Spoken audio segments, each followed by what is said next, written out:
ಕುಮಾರಸ್ವಾಮಿ ಅವರು, ಕುಮಾರಸ್ವಾಮಿ ಧರ್ಮಪತ್ನಿ, ಕುಮಾರಸ್ವಾಮಿ ಮಗ ಇಷ್ಟೆಲ್ಲ ಸಾವಿರಾರು ಕೋಟಿಯನ್ನ ಲೂಟಿ ಮಾಡಿದ್ರು ಕೂಡ ಅವರು ಮಾತ್ರ ಸತ್ಯ ಹರಿಶ್ಚಂದ್ರು, ಬೇರೆಯವರು ಯಾರು ಕೂಡ ಸತ್ಯ ಹರಿಶ್ಚಂದ್ರ ಅಲ್ಲ, ಅವ್ರು ಲೂಟಿ ಮಾಡಿಕೆ ಬಂದಿದ್ದಾರೆ ಅಂತ.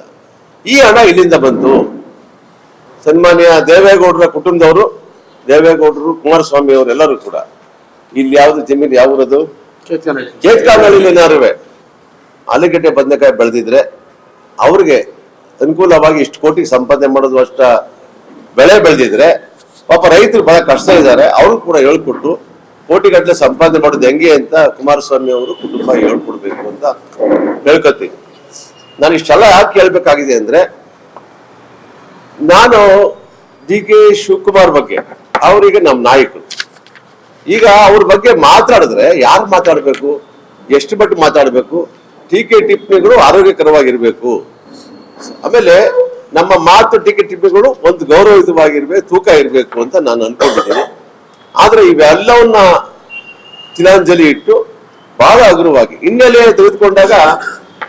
ತೆಗೆದುಕೊಂಡ್ರೆ ನಾವೆಲ್ಲರೂ ಕೂಡ ಇದು ಇವತ್ತು ಬೇಡ ಅಂತ ಅನ್ಕೊಂಡಿದ್ದೀನಿ, ಈ ವಿಷಯ ಬೇಡ ಅಂತ ಅನ್ಕೊಂಡಿದ್ದೀನಿ. ಪ್ರತಿಯೊಬ್ಬರು ಹಿನ್ನೆಲೆ ತೆಗೆದುಕೊಂಡಾಗ ಹಿನ್ನೆಲೆ ಏನು ಅಂತ ಹೇಳಿದ್ರೆ ಎಷ್ಟು ಜನ ರಾಮನಗರ ಕ್ಷೇತ್ರಕ್ಕೆ, ಅವರ ಕ್ಷೇತ್ರಕ್ಕೆ ಕಾಲಿಡಕ್ಕೆ ಆಗುದಿಲ್ಲ ಅಂತ ಹಿನ್ನೆಲೆ ಎಲ್ಲ ಇದಾವೆ. ಅದರಿಂದ ಇವತ್ತು ಯಾರೇ ಬಗ್ಗೆ ಹಗುರವಾಗಿ ಮಾತಾಡೋದು ನಿಲ್ಲಿಸಿ ಈ ಚರ್ಚೆಯನ್ನ ಅಭಿವೃದ್ಧಿ ಕಡೆ ಗಮನ ಕೊಡಬೇಕು. ಈ ಒಂದು ಟೀಕೆ ಟಿಪ್ಪಣಿಗಳು ಅಭಿವೃದ್ಧಿ ಕಡೆ ಇರಬೇಕು.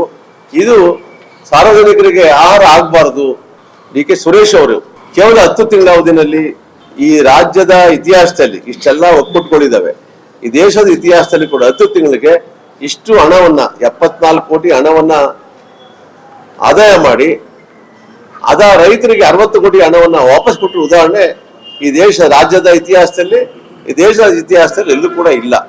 JDS ಮುಖಂಡರಿಗೆ ನಾನು ಯಾರ ಹೆಸರು ಹೇಳ್ತಾ ಇಲ್ಲ, ಯಾಕೆ ಅಂತ ಹೇಳಿದ್ರೆ ಪ್ರತಿಯೊಬ್ಬರು ಕೂಡ ನಮ್ಮ JDS ಮುಖಂಡರುಗಳು, ಸ್ನೇಹಿತರು, ಅವರೆಲ್ಲರೂ ಕೂಡ ತಮ್ಮ ಹೇಳಿಕೆಗಳು ಎಷ್ಟು ಮಟ್ಟಿಗೆ ಸರಿ ಅಂತ ಯೋಚನೆ ಮಾಡಿ ಆ ಒಂದು ನಿರ್ಧಾರವನ್ನು ತೆಗೆದುಕೊಳ್ಬೇಕಾದ್ರೆ ನಾವು ಎಷ್ಟು ಮಟ್ಟಿಗೆ ಅರ್ಹರು ಅಂತ ಯೋಚನೆ ಮಾಡಬೇಕು ಅಂತ ಹೇಳಿ ತಮ್ಮಲ್ಲಿ ಪ್ರಾರ್ಥನೆ ಮಾಡಿ ಈ ಒಂದು ಹೇಳಿಕೆಗಳು ಎಲ್ಲಿಗೆ ಮುಗಿಲಿ, ಮತ್ತೆ ಇದನ್ನ ಪ್ರಸ್ತಾಪ ಮಾಡಿ ಜನಗಳ ಬಾಯಿಲಿ ಅಗ್ರ ಆಗೋದು ಬೇಡ, ಜನಗಳ ಹತ್ರ ಚೀಪ್ ಆಗೋದು ಬೇಡ, ನೀವೆಲ್ಲ ಕೂಡ ಮರ್ಯಾದೆ ಕಳ್ಕೊಳ್ಳೋದು ಬೇಡ ಅಂತ ತಮ್ಮಲ್ಲಿ ಪ್ರಾರ್ಥನೆ ಮಾಡಿ ಈ ಒಂದು ಪತ್ರಿಕಾ ಹೇಳಿಕೆಯನ್ನ ಕೊಡ್ತಾ ಇದ್ದೀವಿ.